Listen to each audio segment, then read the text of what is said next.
नमस्कार, ये आकाशवाणी शिमला है। अब आप ज्ञान ठाकुर से प्रादेशिक समाचार सुनिए।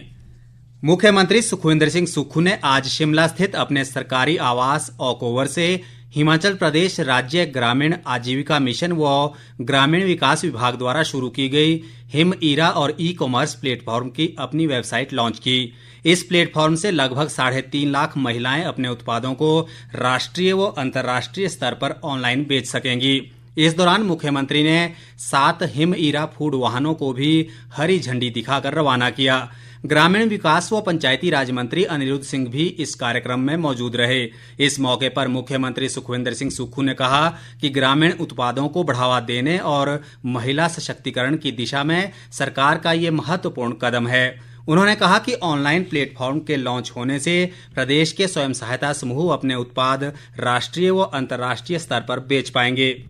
हमारी सरकार ग्रामीण अर्थव्यवस्था को मजबूत करने की दृष्टि से कार्य कर रही है और महिलाओं को सशक्त करने का हमारा उद्देश्य भी है और ध्येय भी है। आज मुझे खुशी है कि हिम ईरा ई कॉमर्स वेब का हमने प्लेटफॉर्म का आज शुभारंभ किया। पूरे देश में अब कहीं भी हिम ईरा का प्रोडक्ट्स है वो खरीद सकेगी देश की जनता। और आज हमने 7 वैन का भी शुभारंभ किया और 7 वैन महिलाएं चला रही थी। ये सबसे बड़ी बात है। इन्हें ग्रांट 3 लाख रुपए की दी गई है। हिमाचल की ग्रामीण अर्थव्यवस्था कैसे मजबूत हो, इस दिशा में हम रोज नई तरह से नई योजनाएं ला रहे हैं।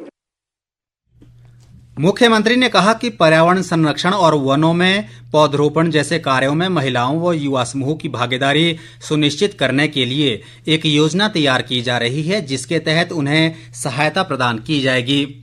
राज्यपाल शिव प्रताप शुक्ल ने आज राजभवन शिमला से राज्य रेड क्रॉस के माध्यम से कुल्लू जिले के बंजार स्थित तांदी गांव में हुए भीषण अग्निकांड के प्रभावित परिवारों के लिए राहत सामग्री से भरे वाहन को हरी झंडी दिखाकर रवाना किया। इसके अतिरिक्त उन्होंने 5 अन्य राहत सामग्री से भरे वाहनों को भी अन्य जिलों के लिए रवाना किया। तांदी गांव की घटना पर दुख व्यक्त करते हुए राज्यपाल ने कहा कि अग्निकांड से वहां की विरासत ही चली गई है, जिसे पूरा नहीं किया जा सकता है। उन्होंने कहा कि तांदी गांव में जिला स्तर पर राहत कार्य संचालित किए जा रहे हैं और रेड क्रॉस ने भी दैनिक जीवन की जरूरी सामग्री भेजी है। प्रदेश के अन्य जिलों किन्नौर, शिमला, बिलासपुर, हमीरपुर और ऊना जिलों के लिए भी सर्दी के मौसम के दृष्टिगत पात्र व्यक्तियों के लिए राहत सामग्री से भरे वाहन भेजे गए हैं। कहीं भी इस प्रकार की आकस्मिक घटनाएं होती हैं तो विशेष स्तर पर सरकार को या प्रशासन को सतर्क होकर के उन लोगों को सहायता पहुंचाना चाहिए। स्थानीय स्तर पर प्रशासन वह कार्य कर रहा है। राजभवन रेड क्रॉस के माध्यम से 6 गाड़ियों को भेजने का काम किया है। उसमें मुख्य रूप से कुल्लू के कांदी गाँव जहाँ आग लगी है और का बहुत बड़ा नुकसान हुआ है, उस पूरा नहीं किया जा सकता है। फिर भी ऐसे 6 गाड़ियों को राजभवन की तरफ से भेज करके उन लोगों को राहत पहुँचाने का काम है।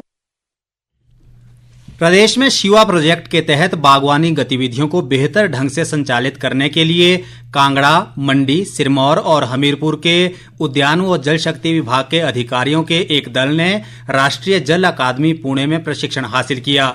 एचपी शिवा परियोजना के निदेशक डॉक्टर देवेंद्र ठाकुर ने बताया कि इन अधिकारियों को 30 दिसंबर से 3 जनवरी तक लघु सिंचाई प्रणाली में सॉफ्टवेयर डिजाइन और जल प्रबंधन सहित विभिन्न विषयों पर विस्तार से जानकारी दी गई। प्रशिक्षण के दौरान अधिकारियों ने कृषि विज्ञान केंद्र बारामती में आधुनिक तकनीक से खेतीबाड़ी और बागवानी के तरीके भी सीखे।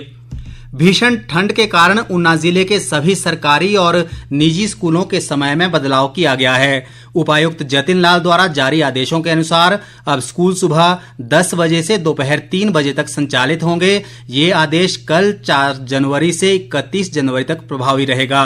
पढ़ाई के समय की भरपाई के लिए प्रार्थना सभा और